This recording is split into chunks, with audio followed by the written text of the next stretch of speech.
Hey everyone, it's here we are, episode 25, day 25 of our collective isolation experience. It is Saturday, April 11th, 2020. How y'all doing? Everybody getting by? We're zipping through our last weekend before our second month of this begins. And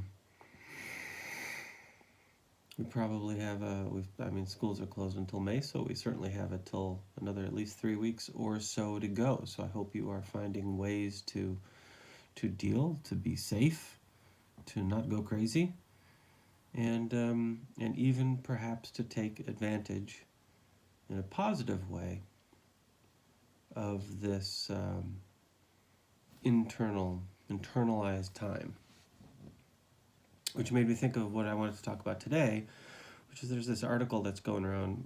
My friend Chris hated it, but a lot of my other friends liked it.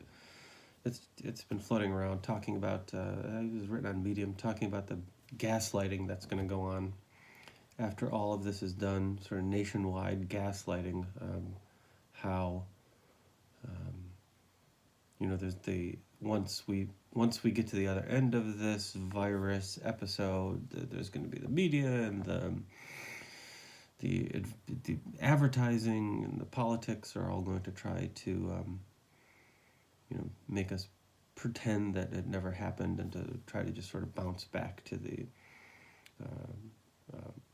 the harm-causing capitalism that led to this problem in the first place. That's basically what the article is about. And just ignore all that stuff.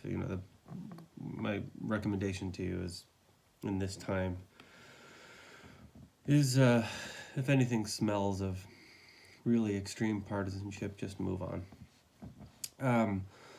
But the article did mention a phrase which I sort of latched onto, which I like, which was the deep pause. Deep pause, the long pause, right?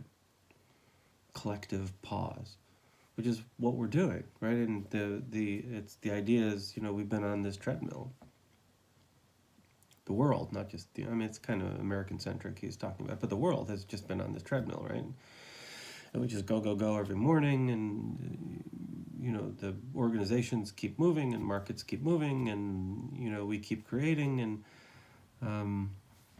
we've never as a society really been forced to just stop. Right?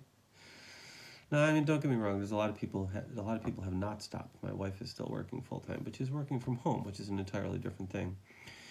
But stopped as in the culture has stopped, really, and the sort of our normal going out and playgrounds and movies and all that sort of meaning of life stuff, right? Quality of life stuff has just stopped. And we are now, left with ourselves, left with, our isolation buddies, right? And in a lot of ways, we've been forced to go inside. At the same time, my friend Al, at the same time that I was looking at this article, my friend Al simply posted a message saying everyone should just take a half an hour a day and do nothing but listen. Just take a half an hour and do nothing.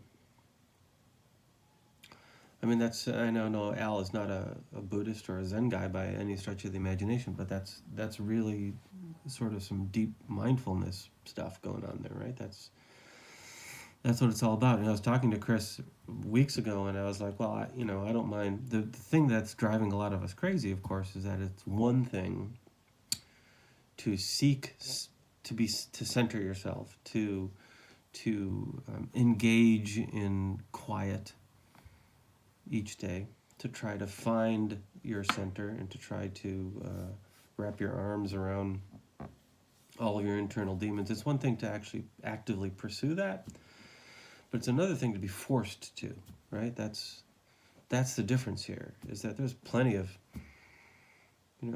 introverts out there who are going crazy because now they're forced to be introverts. So it's a whole different way. It's a whole different approach.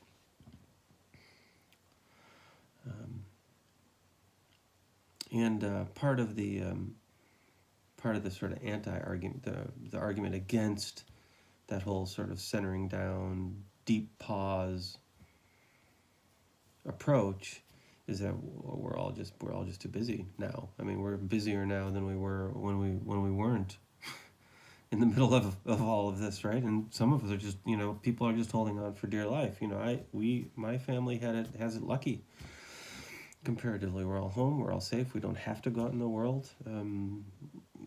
We have savings of this whole thing. We have all of this stuff, and some people are not as fortunate, and you don't know what someone is going through.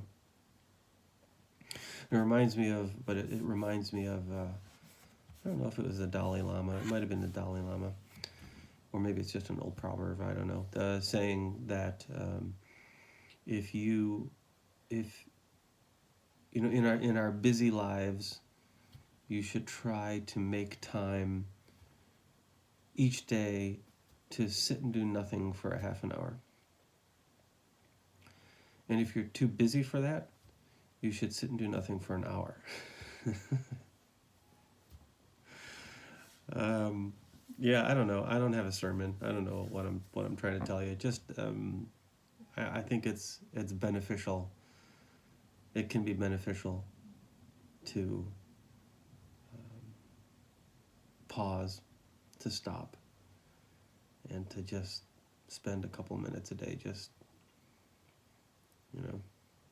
doing nothing, just trying to just being aware, doing nothing but being aware. So on we go. I'm going to skip the shout-outs today, although I'll have a good one for you tomorrow, but because I want to get to a poem that has to do with silence. There's this mid-20th century writer, Amy Clampitt, who I've always admired. Her poetry is a bit modernist and difficult. Her word choice is interesting. She kind of makes up words and mixes up phrases in a way that it doesn't exactly roll off your tongue. You have to really focus on it. So I've never attempted to read one of her poems out loud. But I came across a poem called A Silence of hers that I like a lot. And it has some really interesting imagery and has a bit to do with what she's talking about here. And just an FYI, she mentions George Fox in the poem, and really near the end of the poem. And I wanted to mention that George Fox was one of the founders of the Friends, a Quaker, and Amy Clampitt was born and raised in Iowa. I want to say Iowa or Idaho, one of those places, one of those I places, and she was raised in a Quaker family. So. That's where the phrase, that's where the name will come from, in case anybody didn't know. So anyhow, so let's do A Silence by Amy Clampitt. I'm gonna go probably a little bit slower with this one because it's not, like I said, it's not a particularly easy poem, but just listen to how she uses her words. So here we go. A Silence. Past parentage or gender, beyond smug vocables, the slipped between, the so infinitesimal fault line, a limitless interiority. Beyond the woven unicorn, the maiden man-carved, worm-eaten, God at her hip, incipient, the untransfigured cottontail, bluebell, and primrose growing wild, a strawberry chagrin, night terrors past the earth-lit, unearthly masquerade. We shall be changed. A silence opens. The larval feeder, naked, hairy, ravenous, inventing from within itself its own raw stuffs, hooked, silk-hung relinquishment. Behind the mask, the milk-fat shivering sinew, insingless, uncrumpling, transient greed to reinvest. Names have been given: revelation, kif, nirvana, syncope, for whatever gift, unasked, gives birth to. Torrents, fixities, reincarnations of the angels. Joseph Smith, enduring martyrdom. A cavernous compunction driving founders, charlatans who saw in it the infinite love of God and had, George Fox was one, great openings. I have to read that poem a couple of times. That's a doozy. The Shakers the Quakers, known for using silence, right, in their ceremonies and in their sort of reverential rituals, is an important part of what they did, and it probably should be an important part of what we do as well. So, on that note, I am going to silence up and get on with things. I hope you have a great day. Keep working it. Keep checking in on the people that you love. Wash your hands. And I will see you all tomorrow. Take it easy, everybody.